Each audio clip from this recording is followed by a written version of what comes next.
comme les bergers. Mes frères, me voici ici avec vous, je suis l'enfant Jésus, Jésus, Fils de Dieu, Rédempteur du monde. Je veux vous parler parce que ce petit trône où vous m'honorez doivent partir tant de grâces. La première grâce dont je veux vous faire don est celle qui fut donnée aussi aux bergers. Ils sont devenus apôtres de mon enfance. En effet, après m'avoir pris dans leurs bras et m'avoir couvert de nombreux baisers, après m'avoir adoré et avoir offert leurs dons, ils sont retournés à leurs troupeaux, mais ils ont diffusé parmi leurs amis et parents la joyeuse nouvelle de ma naissance. Cette joie qu'ils avaient dans leur cœur, ils ne pouvaient ne pas la communiquer, pour que tous réjouissent avec eux. Mais ce furent encore eux qui, comme les anges, indiquèrent à de nombreuses personnes où trouver le Messie. Je désire que vous soyez mes apôtres, ce désir que je manifeste de 1000 manières, d'être connu et aimé, doit être pris en considération et doit devenir pour vous un engagement. Les bergers m'ont envoyé les mamans avec leurs bébés.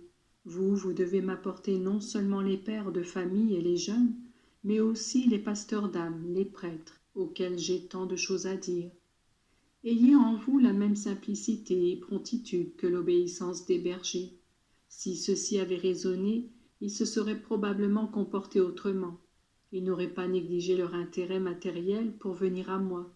Ils ont cependant eu cet avantage que, quand ils sont retournés à leur travail, ils se sont sentis plus forts, plus courageux et sereins. Ils se sentirent protégés par Dieu et ils comprirent que, même dans leur pauvreté, le Seigneur les aimait. Quelle grande chose sera pour moi si j'arrive à faire comprendre aux hommes, y compris au moyen de vous, que Dieu doit avoir la première place dans la vie, et que dans le don total de soi fait à lui, tout devient sanctifié et béni, même les travaux les plus simples et plus humbles. Pour comprendre les enseignements qui partent de la grotte de Bethléem, il faut avoir l'esprit ouvert à la lumière qui vient d'en haut. Si les bergers avaient fermé les yeux à l'apparition des anges, ils n'auraient pas compris le message divin. Il faut aussi secouer la paresse et l'indolence.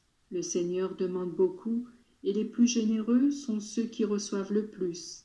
Si le sacrifice coûte, il est cependant source de joie et apporte des bienfaits à tous. Ma leçon de pauvreté et de sacrifice doit être une invitation continuelle à renoncer aux commodités de la vie et à accepter avec un courage généreux et serein ces renoncements que le choix d'être mes témoins comporte.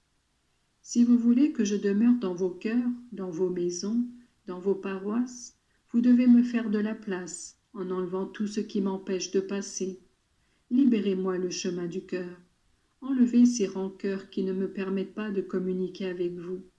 Si moi je devais me mettre à me rappeler tout ce que dans votre vie m'a fait souffrir, je ne pourrais jamais vous combler de grâce. Mais je pardonne et j'oublie. Et pourquoi donc conserver aussi longtemps dans le cœur certains ressentiments et rancœurs? Libérez votre cœur, je vous le répète.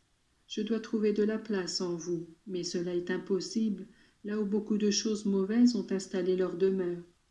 Ainsi dois-je entrer, au moyen de vous, dans vos familles.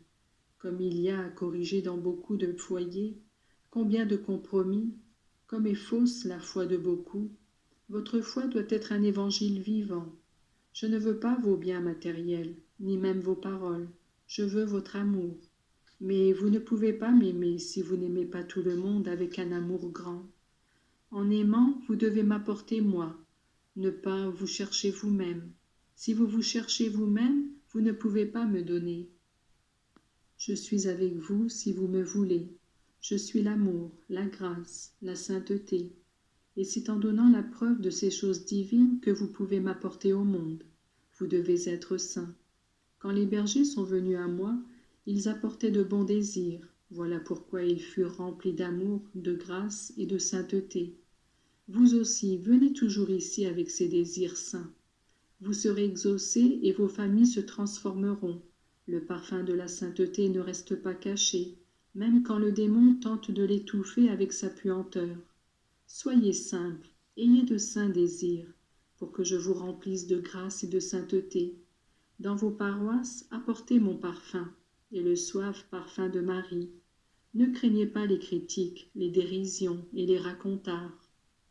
Les bergers eux-mêmes ont été tournés en dérision et maltraités, parce qu'ils propageaient la nouvelle de ma naissance.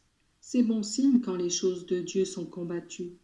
Les prophètes, les apôtres et les vrais chrétiens sont les annonciateurs et les propagateurs de la joyeuse nouvelle du salut, de l'action de Dieu dans le monde. Pour cette raison, ils sont combattus.